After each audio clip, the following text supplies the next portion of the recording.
Hello student, आज हम बताने जा रहे हैं आपको दो चरों वाले रैखिक समीकरण। दो चर वाले रैखिक समीकरण किसे कहते हैं? जिसमें दो चर हो उसे दो चरों वाले रैखिक समीकरण, दो वेरिएबल हो, जैसे a1x plus b1y plus c1 equal to 0। ये दो चरों वाले रैखिक समीकरण, इसमें दो चर है, क्या है x और एक चर क्या है y, यानी दो चर आपका मिलेगा x y, इसे दो चरों वाले रैखिक समीकरण कहते हैं। अगर इस रैखिक समीकरण युग्म अगर हम दे दें तो दो रैखिक समीकरण युग्म में आप हो जाएगा a2x plus b2y plus c2 equal to 0। ठीक, यह कंडीशन आपको देखेंगे, दो समीकरण है, एक और ये मान लीजिए दूसरा। आप इसमें लेंगे a1 upon a2 equal to, condition है, condition a1 upon a2 not equal to b1 upon b2। तो ये क्या है? अद्वितीय हल है, अद्वितीय हल। इसका अद्वितीय हल का मतलब निकाय का हल संगत है। निकाय का हल संगत है, यानी इसका हल निकलेगा। और ये दो रेखा अगर बनाती हैं तो ये दोनों रेखाएं एक दूसरे को प्रतिच्छेद करेंगी, कहीं ना कहीं बिंदु पर क्या है, प्रतिच्छेद करेंगे। दूसरा कंडीशन है ये पहला। दूसरा कंडीशन है कि a1 a2 equal to b1 upon b2 not equal to c1 upon c2। a1 a2 equal to b1 upon, ये क्या है? अपरिमित, इसको कहेंगे अपरिमित, यानी या कह सकते हैं कोई हल नहीं है, यानी अपरिमित है। अपरिमित का मतलब कोई भी या असंगत है, कह सकते हैं निकाय असंगत है, यानी ये दो रेखाएं एक दूसरे के समांतर होंगी। क्या होंगी? एक दूसरे के समांतर होंगी। तीसरा कंडीशन होता है a1 upon a2 b1 upon b2 c1 upon c2। अगर ये तीनों गुणांक, यानी x का गुणांक a1, y का गुणांक b1, c1, a1 a2 a1 या b1 c1 या a2 b2 या c2, ये सभी क्या है? कांस्टेंट नंबर कोई है, लेकिन इसमें वेरिएबल क्या है, चर क्या है? x और y। अगर इस तरीके से आए तो कहेंगे,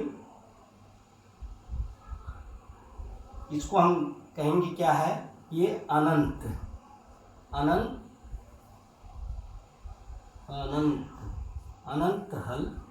होंगे। अनंत हल होंगे मतलब एक ही रेखा पर कई बिंदु होंगे, एक ही रेखा।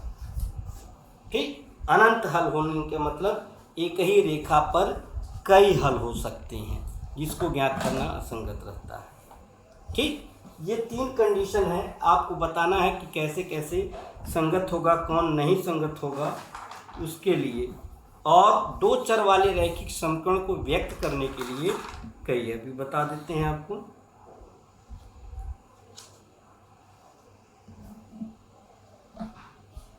ठीक, अनंत हल होंगे, यानी अपरिमित रूप से अनेक हल है, ऐसा कंडीशन आता है। ये फार्मूला नोट करिए कि जैसे कोई भी कह सकते हैं कि अगर एक गुणांक ऐसे बराबर है तो अद्वितीय मतलब हल संगत है।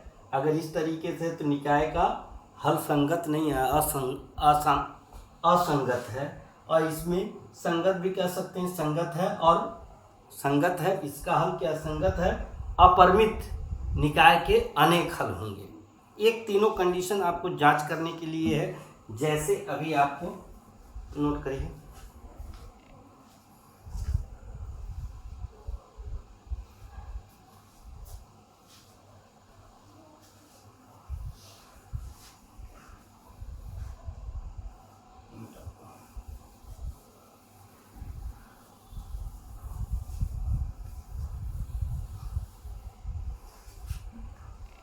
जैसे आपने माना एग्जाम्पल के तौर पे कि 3x + 4y = 7 तथा 4x - 3y = 1 के हल संगत हैं या नहीं।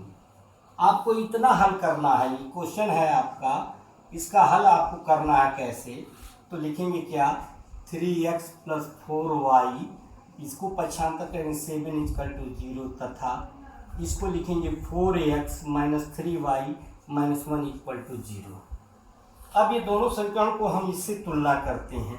a1x + b1y + c1 = 0 तथा a2x + b2y + c2 = 0 से तुलना करने पर, तुलना करते हैं। तुलना कैसे करेंगे, देखिए यहाँ a1 का x का गुणांक क्या है 1 और इसका x का गुणांक क्या है 3, तो a1 = क्या हो जाएगा 3, b1 = y का गुणांक 4 है, c1 = -7, इसी प्रकार a2 = क्या हो जाएगा 4 और b2 = है -3। यहाँ देखिए b2 = -3, c2 = -1। अब आप अनुपात निकालेंगे, a1/a2 = 3 क्या है a2 का 4 है, b1/b2 निकालेंगे, यहाँ 4 है और b2 क्या है -3 है, c1/c2 निकाल लीजिए, -7/-1 है, कैंसिल करके 7/1 लिख सकते हैं। अब यहाँ पे क्या है, निकाय का हल संगत, तो लिखेंगे कंडीशन a1 a2 ≠ b1/b2 है कि नहीं, दिखा देंगे, दिस इंप्लाइज दैट 3/4 = 4/-3, ये क्या है बराबर नहीं, तो यहाँ लिखेंगे अद्वितीय हल। अद्वितीय अतः निकाय का हल संगत है, निकाय का हल संगत है। अब जब हल संगत है तो इसको किसी भी विधि से हल कर सकते हैं। इसमें आपको पढ़ना है आलेखी विधि, ठीक, दो विधि होती है, एक आलेखी एक बीजगणितीय विधि।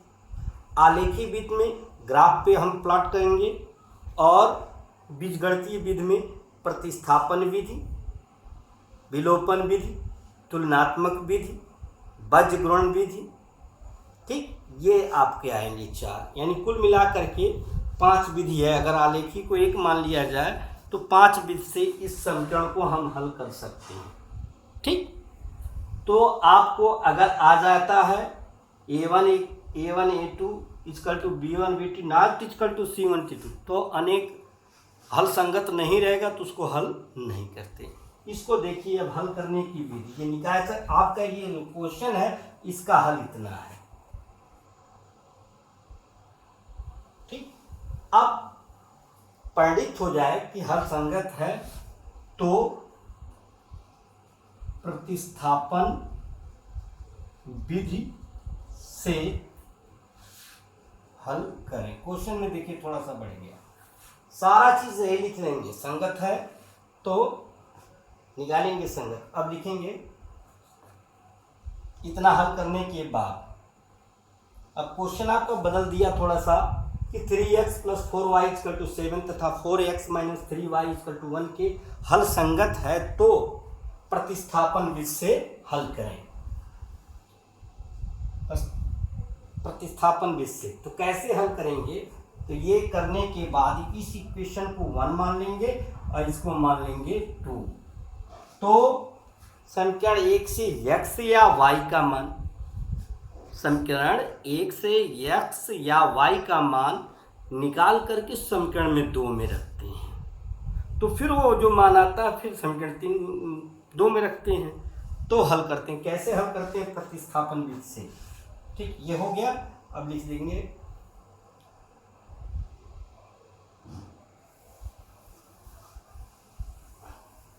हल करते हैं कैसे, प्रतिस्थापन विधि, प्रतिस्थापन विधि।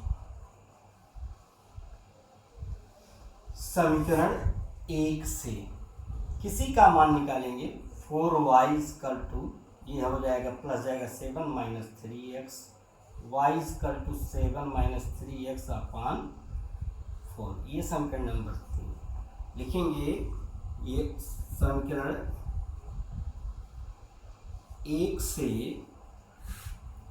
y का मान समीकरण 2 में प्रतिस्थापित करने पर, 2 में प्रतिस्थापित करेंगे तो 2 ये है 4x माइनस 3, अब y का मान क्या है 7 minus 3x upon 4 minus 1 equal to 0। अब यहाँ से देखिए एक गुणा हो जाएगा, 4 चौका 16x माइनस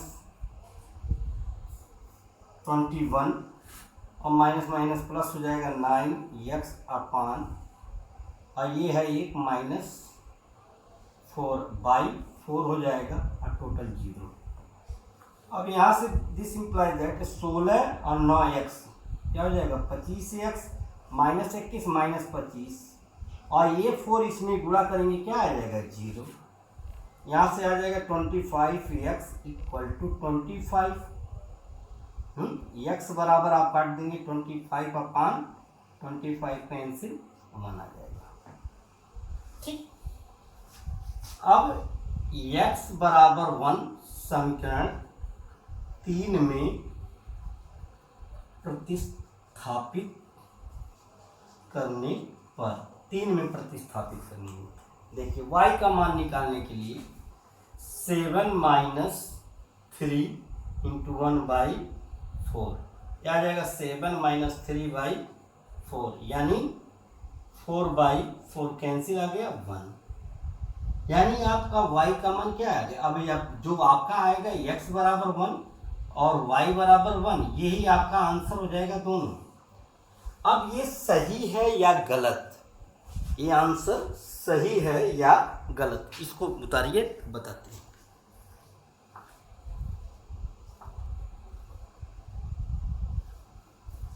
अब यह मान जांच करने की तरीका है, लिखेंगे जांच कैसे करते हैं। कोई भी समीकरण ले लीजिए, जैसे ये हमने लिया पहला समीकरण 3x plus 4y minus 7 equal to 0। अब x बराबर 1 रख दीजिए, y बराबर 1 रखने पर रखेंगे तो 3 into 1 plus 4 into 1 minus 7 equal to 0। ये 3 plus 4 minus 7 equal to 0, 7 minus 7 equal to 0, यानी ये 0 हो गया, ये भी 0, यानी लेफ्ट हैंड साइड और राइट हैंड साइड दोनों का मान क्या है 0 हो गया, बराबर हो गया, यानी हमारा मान जो दिया निकाले हैं x equal to 1 y equal to 1, यही आपका आंसर हो जाएगा। ठीक, आंसर क्या हो जाएगा x इक्वल टू 1 और y इक्वल टू 1, यानी ये जब मान जांच करने के लिए जांच करेंगे तो आप मान चाहे ये आप समीकरण 1 में रखिए चाहे 2 में रख के जांच करेंगे, जो हल आएगा बराबर दोनों तरफ बराबर होना चाहिए। अगर 3 है तो 3 होना चाहिए, 0 है तो 0 होना चाहिए, 4 है तो 4 दोनों तरफ होना चाहिए। अगर राइट हैंड साइड और लेफ्ट हैंड साइड बराबर हो गया जांच में तो ये हमारा सवाल क्या है सही है। अगर संगत है तो जैसे पहले लिखे फिर इतना हल होगा। ठीक, फिर आगे बताएंगे।